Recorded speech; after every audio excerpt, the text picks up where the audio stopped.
Hold on, we're kicking off another season of Lucas Oil on the Edge. And as you might imagine, we're going to bring you a ton of different motorsports. Ken Stout and Brian Olson ready to kick the season off for you. We're here at St. John, Washington at the Lucas Oil Jet Boat Race. And if you've never seen these boats compete before, you're in for quite a treat. They are extremely fast, very nimble. They have a navigator and, of course, the driver. And when he hits the throttle, you better be holding on. That's right, Ken. It's 0 to 70 miles per hour in 30 feet.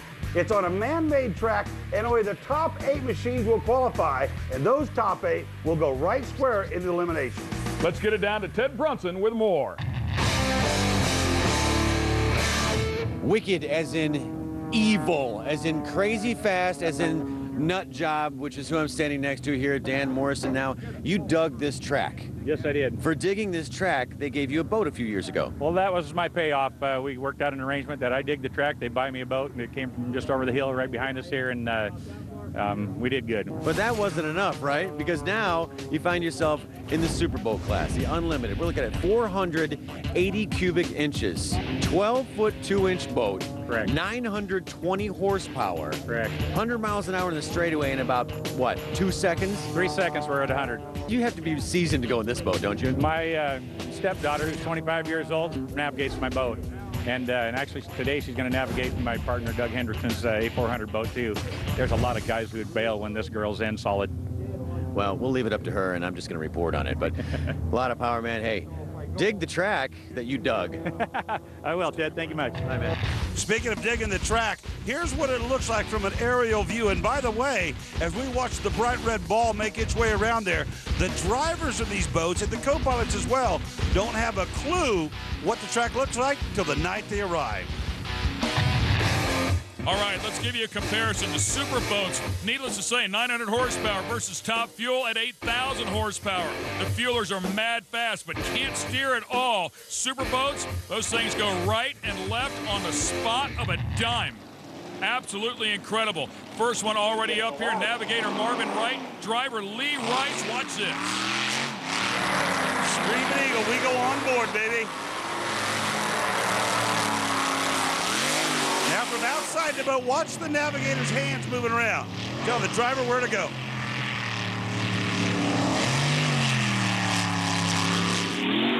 Just instantaneous throttle response. Look how quick it turns.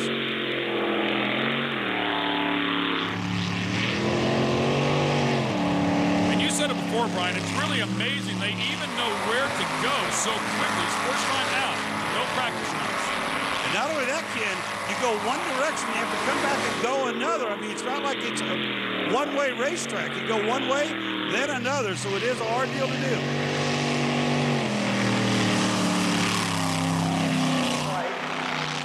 Nicely done. 50.23 seconds, and that's a great start there for Lee Rice and Marvin Wright. Next up, Dan Morrison. We talked to him at the top of the show, and of course, Kara is his navigator. Morrison, as we mentioned, the guy who built the track is one of the best in the business. And you would think somebody that built the track might have an advantage, but not here because, again, they changed its course whenever they come out here.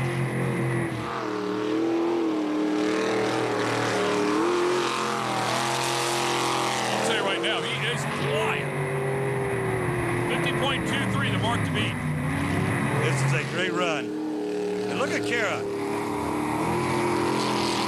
Keep in mind the water's only 3 feet deep.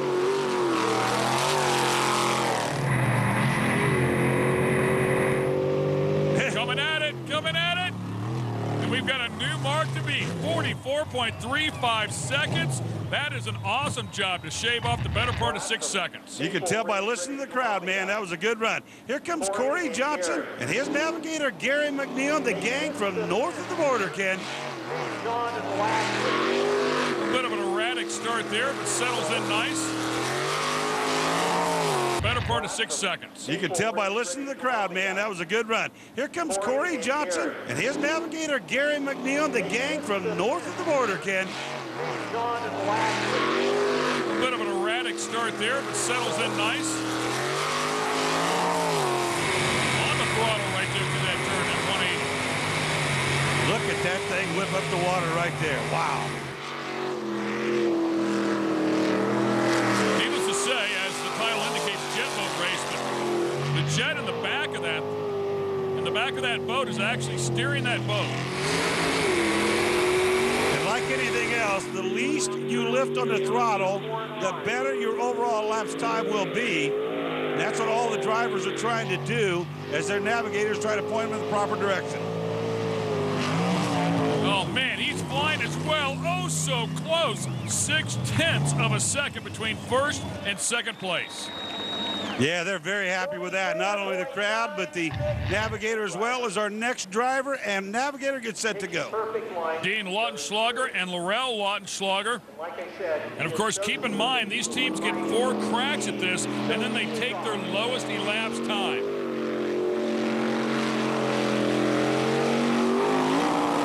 Oh, and right there, you can hear he actually lifted up the back of the boat out of the water for a moment, and the second you do that, if it goes too high, you lose propulsion. Same way as flipping the tires or getting the tires loose on a drag car. Anytime you hear the RPM zing like that, you're not going anywhere, baby. Trying to make the best of it here and make up for a little bit of time. Oh, and he gets up on land just a little bit and gets in trouble.